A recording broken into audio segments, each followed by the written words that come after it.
கட்டப்பட்டுள்ள 7 ஊராட்சி ஒன்றிய அலுவலக கட்டடங்கள், 5 பள்ளி கட்டடங்கள், 12 பொது விநியோக கட்டடங்கள் உள்ளிட்ட 24 கட்டடங்களை முதலமைச்சர் செல்வி ஜெயலலிதா இன்று திறந்து வைத்தார். தஞ்சாவூர் மாவட்டம் கும்பகோணம், திருப்பனந்தாள், திண்டுக்கல் மாவட்டம் ரெட்டியார்சத்திரம், பழனி, நத்தம், நாமக்கல் மாவட்டம் சேந்தமங்கலம், திருவள்ளூர் மாவட்டம் பூண்டி ஆகிய இடங்களில் 10 கோடியே 33 லட்சம் ரூபாய் மதிப்பீட்டில் புதியதாக 7 ஊராட்சி ஒன்றிய அலுவலக கட்டடங்கள் கட்டப்பட்டுள்ளன. நாகப்பட்டினம் மாவட்டம் காரையூர், திருச்சிராப்பள்ளி மாவட்டம் புத்தனாம்பட்டி, விருதுநகர் மாவட்டம் ஆவுடையாபுரம், மேலக்கோட்டையூர், சிவகங்கை மாவட்டம் பிரான்மலை ஆகிய இடங்களில் 71,23,000 ரூபாய் மதிப்பீட்டில் புதிதாக 5 பள்ளி கட்டடங்கள் கட்டப்பட்டுள்ளன. காஞ்சிபுரம் மாவட்டம் புதுப்பட்டினம், நென்மேலி, கோயம்புத்தூர் மாவட்டம் சாலைவேம்பு, தென்பொன்முடி, தொப்பம்பட்டி, பரமடையூர், நாகப்பட்டினம் மாவட்டம் கீழக்காடு, கரூர் மாவட்டம் குள்ளம்பட்டி, பாம்பன்பட்டி, பெரம்பலூர் மாவட்டம் நல்லூர், புதுக்கோட்டை மாவட்டம் நெம்மக்கோட்டை மற்றும் சிவகங்கை மாவட்டம் வாராப்பூர் ஆகிய இடங்களில் 33,65,000 ரூபாய் மதிப்பீட்டில் புதிதாக 12 பொது விநியோக கட்டடங்கள் கட்டப்பட்டுள்ளன. புதிதாக கட்டப்பட்டுள்ள இந்த 24 கட்டடங்களையும் முதலமைச்சர் செல்வி ஜெயலலிதா சென்னை தலைமைச் செயலகத்தில் இன்று திறந்து வைத்தார்.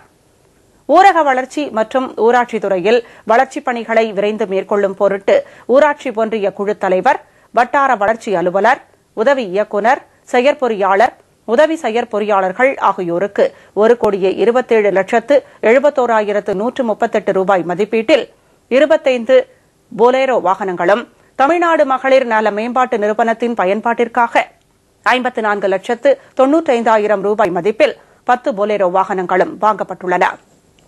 இவற்றில் 7 வாகனங்களுக்கான சாவிகளை முதலமைச்சர் செல்வி ஜெயலலிதா தலைமைச் செயலகத்தில் இன்று ஓட்டுநர்களிடம் வழங்கினார்.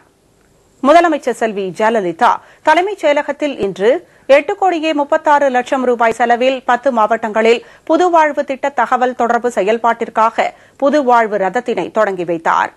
இந்நிகழ்ச்சியில் நகராட்சி நிர்வாகம் மற்றும் ஊரக வளர்ச்சித்துறை அமைச்சர், தலைமைச் செயலாளர் உள்ளிட்ட அரசு உயரதிகாரிகள் கலந்து கொண்டனர். முதலமைச்சர் செல்வி ஜெயலலிதாவிடம் தமிழ்நாடு மகளிர் நல மேம்பாட்டு நிறுவனம் மூலமாக தானே புயல் நிவாரணப் பணிகளுக்காக 43,47,000 ரூபாய் இன்று வழங்கப்பட்டது. தமிழகத்தை தாக்கிய தானே புயலால் பாதிக்கப்பட்ட கடலூர், விழுப்புரம் மாவட்டங்களில் நிவாரணம் மற்றும் மறுவாழ்வு பணிகளை மேற்கொள்வதற்காக தமிழ்நாடு மகளிர் நல மேம்பாட்டு நிறுவனத்தின் மூலமாக சுய உதவிக் குழு உறுப்பினர்களின் சொந்த பங்களிப்பு தொகையான 43,47,312 ரூபாய்க்கான காசோலையினை முதலமைச்சர் செல்வி ஜெயலலிதாவிடம் சென்னை தலைமைச் செயலகத்தில் இன்று உள்ளாட்சித்துறை அமைச்சர் மற்றும் சுய உதவிக்குழு உறுப்பினர்கள் வழங்கினார்கள். இந்நிகழ்வின்போது ஊரக வளர்ச்சி மற்றும் ஊராட்சித்துறையின் முதன்மை செயலாளர், தமிழ்நாடு மகளிர் நல மேம்பாட்டுக் கழகத்தின் மேலாண்மை இயக்குநர் ஆகியோர் உடனிருந்தனர். முதலமைச்சரின் பொது நிவாரண நிதிக்கு இதுவரை வழங்கப்பட்ட தொகை 143 கோடியே 43,42,567 ரூபாய் என தமிழக அரசின் செய்திக்குறிப்பில் தெரிவிக்கப்பட்டுள்ளது. முதலமைச்சர் செல்வி ஜெயலலிதாவை இந்திய ஆட்சிப்பணி அதிகாரிகள் மற்றும் இந்திய காவல் பணி அதிகாரிகள் இன்று சந்தித்து வாழ்த்து பெற்றனர். முதலமைச்சர் செல்வி ஜெயலலிதாவை முதன்மை செயலாளர் அந்தஸ்து பெற்ற இந்திய ஆட்சிப்பணி அலுவலர் திரு விக்ரம் கபூர் சென்னை தலைமைச் செயலகத்தில் இன்று சந்தித்து வாழ்த்து பெற்றார். முதலமைச்சர் செல்வி ஜெயலலிதாவை முதன்மை செயலாளர் அந்தஸ்து பெற்ற இந்திய ஆட்சிப்பணி அலுவலர் திரு ஜடேந்திரநாத் ஸ்வைன் தலைமைச் செயலகத்தில் இன்று சந்தித்து வாழ்த்து பெற்றார். முதலமைச்சர் செல்வி ஜெயலலிதாவை இந்திய காவல் பணி அந்தஸ்து பெற்ற 2009ஆம் ஆண்டு தெரிவு பட்டியலைச் சேர்ந்த திரு ஜி சம்பத்குமார், திருமதி அன்னி விஜயா, திருமதி ஜி சத்யபிரியா மற்றும் 2010ஆம் ஆண்டு தெரிவு பட்டியலைச் சேர்ந்த திரு எஸ் வி கருப்பசாமி, திருமதி எஸ் மல்லிகா, திருமதி பி சாமுண்டேஸ்வரி, திருமதி எஸ் லட்சுமி, திருமதி எஸ் ராஜேஸ்வரி, திரு எம் பாண்டியன், திரு எஸ் ராஜேந்திரன், திரு எம் எஸ் முத்துசாமி, திரு என் எம் மயில்வாகனன் ஆகியோர் தலைமைச் செயலகத்தில் இன்று சந்தித்து வாழ்த்து பெற்றனர். புதுக்கோட்டை மாவட்டம் மணமேல்குடி ஒன்றிய கழக செயலாளர் திரு ஏ கார்த்திகேயன் கழகத்தின் அடிப்படை உறுப்பினர் பொறுப்பு உட்பட அனைத்து பொறுப்புகளிலிருந்தும் நீக்கி வைக்கப்படுவதாக அஇஅதிமுக பொதுச் செயலாளரும் முதலமைச்சருமான செல்வி ஜெயலலிதா அறிவித்துள்ளார். இது தொடர்பாக முதலமைச்சர் செல்வி ஜெயலலிதா இன்று வெளியிட்டுள்ள முக்கிய அறிவிப்பில், கழகத்தின் கொள்கை குறிக்கோள்களுக்கும் கோட்பாடுகளுக்கும் முரணான வகையில் செயல்பட்டதாலும் கழகத்தின் கண்ணியத்திற்கு மாசு ஏற்படும் வகையில் நடந்து கொண்டதாலும் கழக கட்டுப்பாட்டை மீறி கழகத்திற்கு களங்கமும் அவப்பெயரும் உண்டாகும் விதத்தில் செயல்பட்ட காரணத்தினாலும் புதுக்கோட்டை மாவட்டம் மணமேல்குடி ஒன்றிய கழக செயலாளர் திரு EA கார்த்திகேயன் இன்று முதல் கழகத்தின் அடிப்படை உறுப்பினர் பொறுப்பு உட்பட அனைத்து பொறுப்புகளிலிருந்தும் நீக்கி வைக்கப்படுவதாக தெரிவித்துள்ளார். கழக உடன்பிறப்புகள் யாரும் இவருடன் எவ்வித தொடர்பும் வைத்துக் கொள்ளக்கூடாது என்றும் முதலமைச்சர் செல்வி ஜெயலலிதா கேட்டுக் கொண்டுள்ளார். திருச்சி மாவட்டம் துறையூரிலும் அதன் சுற்றுவட்டார கிராமங்களிலும் இன்று காலை திடீரென நில அதிர்வு ஏற்பட்டது. துறையூரைச் சேர்ந்த கடைவீதி, பாலக்கரை உள்ளிட்ட இடங்களில் இன்று காலை 10:30 மணி அளவில் திடீரென நில அதிர்வு ஏற்பட்டது. ரிக்டர் அளவுகோலில் 3.6 பதிவாகியுள்ள இந்த நில அதிர்வால் பொதுமக்கள் பீதியடைந்தனர். அவசரமாக வீடுகளை விட்டு வெளியேறினர். முருகூர், கோணப்பாறை, சித்திரப்பட்டி, ரெங்கநாதபுரம், பெருமாள் மலை உள்ளிட்ட சுற்றுவட்டார கிராமங்களிலும் 2 நிமிட நேரம் இந்த நில அதிர்வு உணரப்பட்டது. ஓரிரு வீட்டு சுவர்களில் விரிசல் ஏற்பட்டது. ஒரு 10-25 மணி போல வந்துச்சுங்க. ஆளுங்கள்லாம் வீட்டில் உள்ளவங்கள வெளியே ஓடியாண்டாங்க. டம்முன்னு சவுண்டு, அதாவது பூமியிலிருந்து அடியில் சிலிண்டர் சத்தம் வெடிக்கிற மாதிரி, இந்த கிணறுலாம் வச்சா வெடிப்பாங்களா, அது மாதிரி சவுண்டு வந்துச்சு. வந்த உடனே கொஞ்சம் நேரத்தில் கொஞ்சம் வெளியே வந்து பார்த்தோன்னா ஒரு 2 செகண்ட் இருந்துச்சுங்க. அப்புறம் வீடுங்களாம் எல்லா வீடும் வந்து கிரிசல் விழுந்துருது. நில அதிர்வு ஏற்பட்ட பகுதிகளை பார்வையிட்ட திருச்சி மாவட்ட ஆட்சியர் திருமதி ஜெயஸ்ரீ முரளிதரன் இதனால் பொருட்சேதமோ வேறு எந்த பாதிப்போ ஏற்படவில்லை என தெரிவித்தார். தமிழக அரசு அதிகாரிகளுடன் இன்று நடைபெற்ற பேச்சுவார்த்தையில் சுமூக முடிவு எட்டப்பட்டதை அடுத்து கூடங்குளம் பகுதி மக்கள் தங்கள் உண்ணாவிரதத்தை வாபஸ் பெற்றனர்.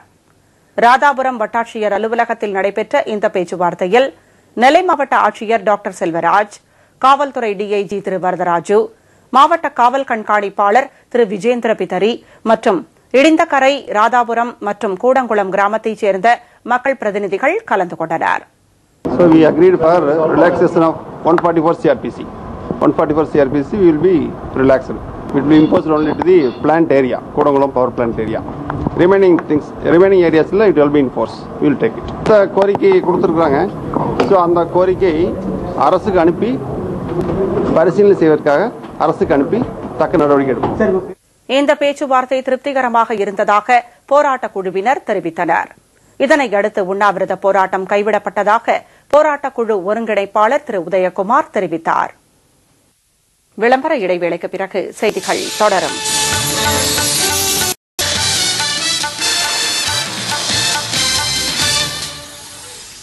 செய்திகள் தொடர்கின்றன. தெலுங்கானா தனி மாநிலத்தை உடனடியாக அமைக்க வலியுறுத்தி காங்கிரஸ், தெலுங்கு தேசம் உள்ளிட்ட கட்சி உறுப்பினர்கள் நாடாளுமன்றத்தில் இன்றும் அமளியில் ஈடுபட்டதால் மக்களவை ஒத்திவைக்கப்பட்டது. ஆந்திர மாநிலத்தை இரண்டாக பிரித்து தனி தெலுங்கானா மாநிலம் அமைக்க வலியுறுத்தி நாடாளுமன்ற மக்களவையில் 2வது நாளாக இன்றும் பிரச்சினை எழுப்பப்பட்டது. தெலுங்கானா தனி மாநில கோரிக்கைக்கு ஆதரவாக குரல் எழுப்பிய தெலுங்கு தேசம், தெலுங்கானா ராஷ்டிர சமிதி, காங்கிரஸ் உள்ளிட்ட கட்சிகளின் உறுப்பினர்கள் அவையின் மையப்பகுதிக்கு சென்று முழக்கமிட்டனர். தனி தெலுங்கானா மாநிலம் அமைப்பதற்கான மசோதாவை உடனடியாக நாடாளுமன்றத்தில் தாக்கல் செய்ய வலியுறுத்தி போர்க்குரல் எழுப்பினர்.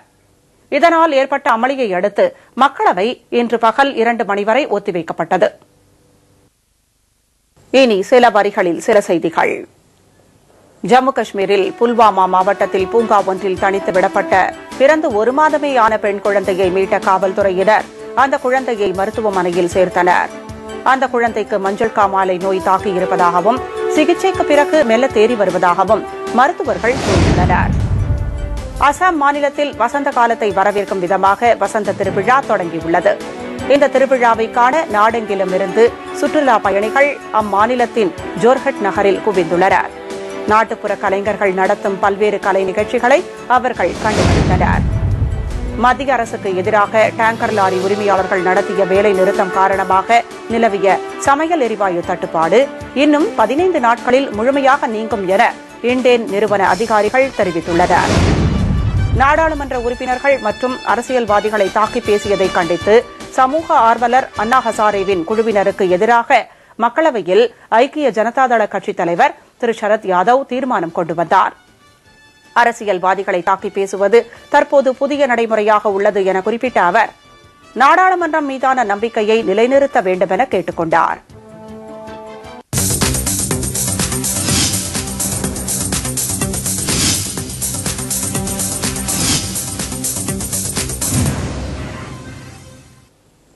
டைட்டானிக் திரைப்பட இயக்குநர் ஜேம்ஸ் கேமரூன் பசிபிக் கடலில் நீர்மூழ்கி கப்பல் மூலம் தன்னந்தனியாக 36,000 அடி ஆழத்திற்கு சென்று உலக சாதனை படைத்துள்ளார். டைட்டானிக், அவதார் ஆகிய பிரம்மாண்டமான ஹாலிவுட் திரைப்படங்களை இயக்கிய புகழ்பெற்ற ஹாலிவுட் இயக்குநர் ஜேம்ஸ் கேமரூன் பசிபிக் கடலில் ஆழமான பகுதிக்கு சென்று சாதனை படைக்க திட்டமிட்டார். இதற்காக விசேஷமாக தயாரிக்கப்பட்ட நீர்மூழ்கி கப்பலில் பசிபிக் கடலில் மாரியானா ட்ரெஞ்ச் பகுதியிலிருந்து தன்னந்தனியாக ஆழ்கடல் பயணம் மேற்கொண்டார். 36,000 அடி ஆழத்திற்கு கிட்டத்தட்ட 11 கிலோமீட்டர் தூரத்தை 2 மணி நேரம் 36 நிமிடங்கள் பயணம் செய்து ஆழ்கடல் பரப்பை அடைந்த ஜேம்ஸ் கேமரூன் சுமார் 2 மணி நேரம் அங்கேயே தங்கியிருந்து 3D கேமரா மூலம் கடலின் ஆழத்தில் உள்ள கண்கொள்ளா காட்சிகளை படம் பிடித்தார். 6 மணி நேரம் ஆழ்கடலில் தங்கியிருக்க முடிவு செய்திருந்த கேமரூன் தண்ணீர் அழுத்தம் போன்ற காரணங்களால் நேரத்தை குறைத்துக் கொண்டு கடலின் மேல்மட்டத்திற்கு திரும்பினார். ஆழமான பசிபிக் கடலில் தன்னந்தனியாக நீர்மூழ்கி கப்பலில் சென்று உலக சாதனை படைத்த முதல் மனிதர் ஜேம்ஸ் கேமரூன் என்பது குறிப்பிடத்தக்கது.